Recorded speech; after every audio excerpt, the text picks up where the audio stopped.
ঢাকার আশুলিয়ায় daffodil international university ও city ইউনিভার্সিটির শিক্ষার্থীদের সংঘর্ষের ঘটনাকে কেন্দ্র করে সিটি ইউনিভার্সিটির প্রশাসনের বিরুদ্ধে পরিকল্পিত মিথ্যাচার ও অপপ্রচারের অভিযোগ তুলেছেন ড্যাফোডিল ইউনিভার্সিটির ভিসি প্রফেসর ডক্টর এম.আর. কবির।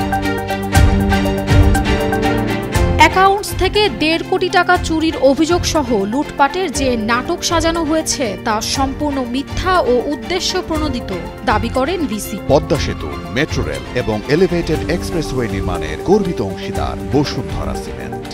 মঙ্গলবার দুপুরে বিশ্ববিদ্যালয়ের কনফারেন্স রুমে আয়োজিত এক সংবাদ সম্মেলনে এসব কথা বলেন তিনি।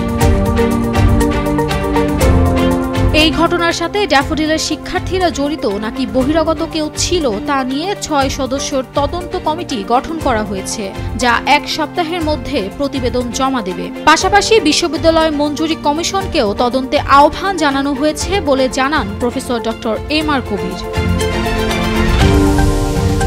রবিবার রাতে সিটি ইউনিভার্সিটির এক শিক্ষার্থী ড্যাফোডিলের শিক্ষার্থীর গায়ে থুতু নিক্ষেপ করলে দুই পক্ষের মধ্যে ঝামেলা সৃষ্টি হয়, কিন্তু এক পর্যায়ে তা মিটেও যায়। পরবর্তীতে রাত 9:30টার দিকে 40-50 জন সিটি ইউনিভার্সিটির শিক্ষার্থীরা সংঘবদ্ধভাবে ড্যাফোডিলের শিক্ষার্থীদের হোস্টেল ব্যাচেলর প্যারাডাইসে হামলা চালায়।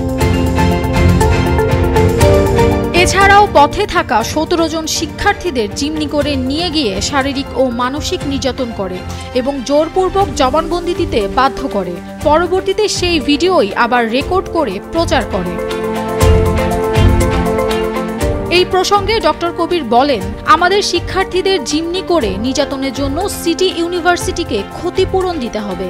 বর্তমানে ড্যাফোডিলের 6 জন শিক্ষার্থী আইসিইউতে এবং অন্তত 15 জনের অবস্থা বেশ আশঙ্কাজনক রয়েছে। এছাড়াও শতাধিক শিক্ষার্থী হাসপাতালে চিকিৎসাধীন রয়েছে। নাফিসা তাসলিম, রিদিকা, ডেইলি।